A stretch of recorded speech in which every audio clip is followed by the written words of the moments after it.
And we've been talking on this program recently about the growing profile of African art around the world. It's no longer just a cultural curiosity, but it's rapidly becoming part of mainstream art. Now, this year, African art got a lot of attention at the famous Venice Biennale, and Clarisse Fortuné went there to take a look.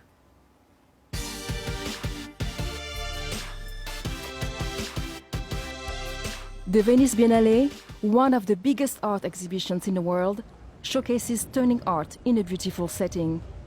A unique platform for over 100 artists to display their artwork. And many believe Africa in particular stands to benefit. I think that the development of the Biennale is important for Africa. And at the moment, internationally, fortunately, there's great interest in African art.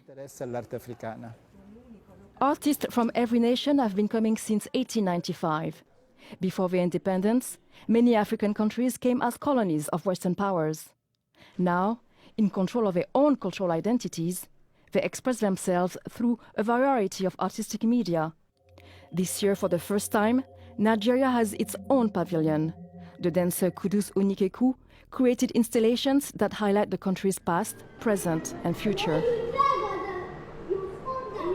Also on display is Péju Alatise's Flying Girls, a dynamic piece of art. It addresses issues of child abuse and underage domestic workers in Nigeria.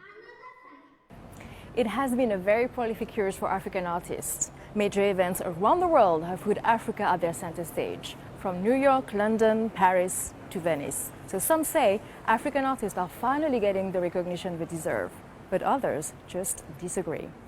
For Ivorian artist Joachim Silué, African art is not just a fashion. African art has already changed the world. It has changed the way we see art today, because here in Europe, when people thought of art, they used to think of the Renaissance, but contemporary works weren't considered art. Many believe the Venice Biennale provides a unique opportunity for African artists to be seen beyond the continent. This exposure, they hope, will continue long after the Biennale closes its doors. Clarisse Fortuné, BBC News, Venice.